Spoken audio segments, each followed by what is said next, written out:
Urdu stories کے معزز دوستوں، میں ہوں محمد مدثر۔ تمام دیکھنے اور سننے والوں کو السلام علیکم۔ دوستو، یونیورسٹی کی لائف انسان کی سب سے بہترین لائف ہوتی ہے۔ اس لائف میں ہم نئے لوگوں سے ملتے ہیں، نئے قصے اور نئی کہانیاں جنم لیتی ہیں جو کہ بقایا زندگی پر گہرا اثر چھوڑتی ہیں۔ ایسی ہی کہانیوں میں سے ایک کہانی میں آپ سے شیئر کرنے جا رہا ہوں۔ مجھے امید ہے کہ یہ کہانی آپ کو بہت ہی پسند آئے گی۔ راہل، آپ کے سسر نے ابھی مجھے فون کیا۔ انہوں نے بتایا کہ علیشا کے ساتھ دفتر سے تنہا واپسی کے دوران گینگ ریپ ہو گیا ہے۔ یہ خبر اب ٹی وی چینلز پر بھی نشر ہو رہی ہے۔ یہ اطلاع دیتے ہوئے راہل کی والدہ کی آواز لرز رہی تھی۔ اسے خوف تھا کہ یہ خبر سن کر راہل کا رد عمل کیا ہوگا۔ اس نے یہ خبر دیکھنے کے لیے ٹی وی آن کیا۔ گزشتہ رات حیدرآباد کے نواں میں ایک خاتون کے ساتھ اجتماعی زیادتی کی گئی ہے۔ خاتون نے ملزم کی آنکھوں میں کالی مرچی چھڑکنے کے بعد مدد کے لیے چیخا۔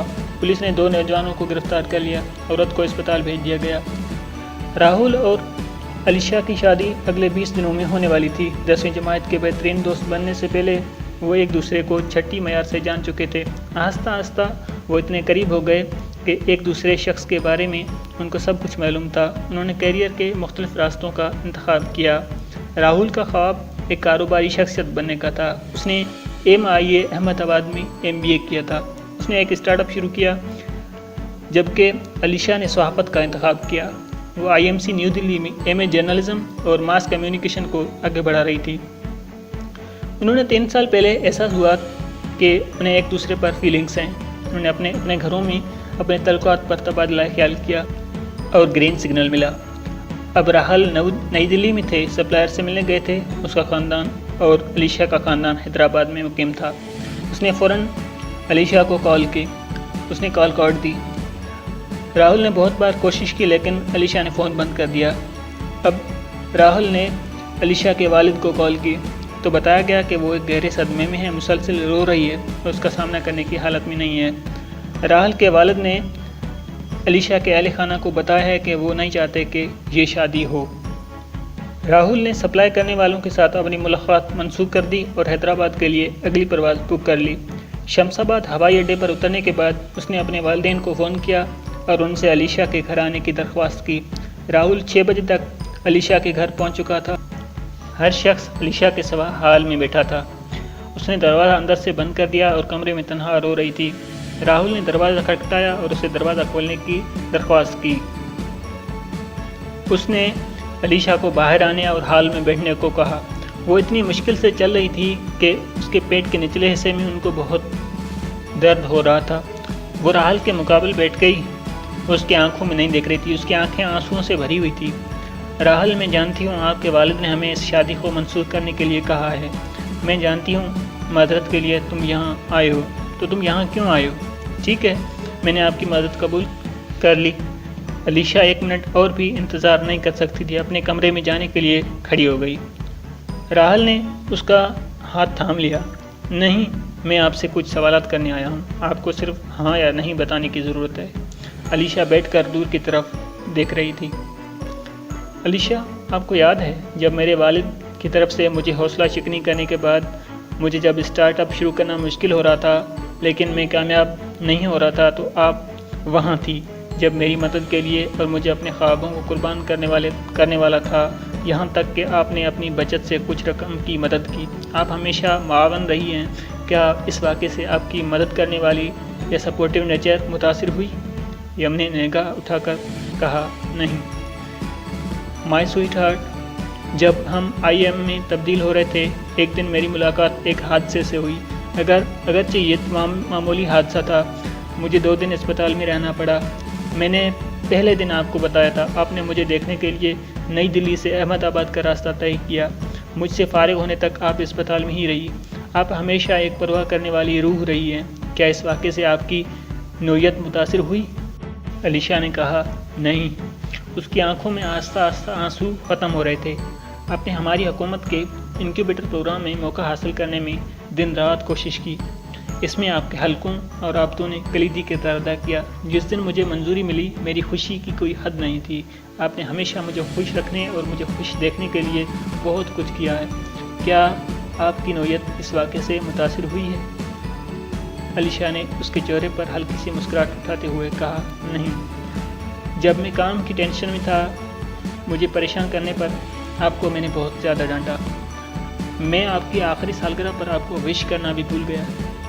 آپ نے کچھ نہیں کہا۔ جب میں نے وش نہ کرنے پر معذرت کی بات کی تو آپ نے کہا، بے وقوفی بند کرو، میں آپ کے کام کی کشیدگی کو سمجھ سکتی ہوں۔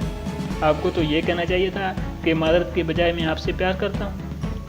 تم نے ہمیشہ مجھے سمجھا ہے۔ کیا آپ کی نوعیت اس واقعے سے متاثر ہوئی؟ علیشہ آنسوؤں میں تھی جبکہ اس کے ہونٹوں پر مسکراتے ہوئے کہا، نہیں، میرے لاسٹ برتھ ڈے کے دن آپ نے بچپن سے میری تصویر اکٹھی کی اور ایک کتاب تیار کر لی۔ پہلے صفحے پر ہیپی برتھ ڈے مائی سویٹ ہارٹ کی لائن لکھی ہوئی تھی۔ پوری کتاب نے مجھے بتایا کہ آپ مجھ سے کتنا پیار کر رہی ہیں۔ یہ اب تک کا بہترین تحفہ تھا۔ کیا مجھ پر اتنی بڑی محبت اس واقعے سے متاثر ہوئی؟ وہ آنکھوں میں آنسوؤں کے ساتھ مسکرا رہی تھی اور کہا، نہیں۔ راہل کے والد آگے بڑھے اور کہا، معاشرہ آپ کو ریپ وکٹم سے شادی کرنے کے بارے میں کیا سوچے گا؟ راہل اپنی والد کی طرف متوجہ ہوا، پلیز اس کو آپ ریپ وکٹم نہ کہیں۔ مجھے اس معاشرے کی کوئی پرواہ نہیں تھی۔ میں نے اس معاشرے کے بارے میں نہیں سوچا۔ جب میں ان سارے سالوں میں ان کے ساتھ تھا، ہم خود ہی مسائل حل کرتے تھے۔ ہم نے ایک دوسرے کی مدد کی، ہم نے ایک دوسرے کا خیال رکھا۔ ہمیشہ ہم آپس میں رہے، معاشرے میں نہیں۔ اب یہ مسئلہ بھی میرے اور ان کے درمیان ہے۔ میرے نزدیک علیشہ کا مطلب اس کا فزیکل باڈی نہیں ہے، بلکہ اس کے میٹھے الفاظ، کیئرنگ سول، افہام و تفہیم، پیارا دل، سپورٹیو نیچر۔ ایک لفظ میں علیشہ میرے جذبات کا آئینہ دار ہے۔ ان کے ساتھ میں طرح طرح کی زندگی گزار سکتا ہوں۔ علیشہ میرے لیے فزیکل باڈی سے کہیں زیادہ ہے۔ پاپا، میں اس سے شادی کے نتائج کچھ بھی ہوں، ان نتائج سے قطع نظر میں ان سے شادی ضرور کروں گا۔ علیشہ کھڑی ہو گئی، اسے مضبوطی سے گلے لگایا، گالوں پر بوسہ دیا۔ علیشہ اس وقت پوری دنیا بھول گئی تھی۔ علیشہ کے والدین اپنے آنسو پوچھ رہے تھے۔ راہل علیشہ کا درد اسے گلے سے محسوس کر سکتا تھا۔ راہل اور علیشہ نے باہر جانے کا فیصلہ کیا کیونکہ علیشہ اپنے گھر سے باہر گئی 2 دن ہو گئے تھے۔ راہل کار چلا رہا تھا۔ علیشہ نے کہا، مجھے بہت افسوس ہے راہل، لیکن کیوں؟ میں نے سوچا کہ اس واقعے کے بعد آپ مجھے چھوڑ دیں گے۔ راہل مسکرا رہا تھا۔ چلو علیشہ، اگر میں تمہیں اس احمقانہ وجہ سے چھوڑ دیتا ہوں تو ہمارے 3 سالوں کے تعلقات کا کوئی مطلب تو نہیں بنتا۔ مجھے آپ کی طرح خوبصورت روح کبھی نہیں ملے گی۔ سب کچھ بھول جاؤ، میں یہاں آپ کی دیکھ بھال کرنے آیا ہوں۔ وہ مسکرانا چاہتی تھی لیکن کوئی چیز اسے پریشان کر رہی تھی۔ وہ اس سے بہت زیادہ پریشان کر رہی تھی۔ اس نے ہمت جمع کی اور کہا، مجھے بہت افسوس ہے راہل۔ کیوں؟ لیکن کیوں؟ آپ پہلے شخص نہیں بننے جا رہے۔ آنسو ابھر رہے تھے۔ کچھ دیر خاموشی رہی۔ علیشہ کو لگا کہ اسے ایسا نہیں کہنا چاہیے تھا۔ تو کیا اب سے میں اکلوتا شخص بننے جا رہا ہوں؟ راہل نے اسے جھٹکا دیا۔ وہ دونوں پورے دل سے ہنس دیے۔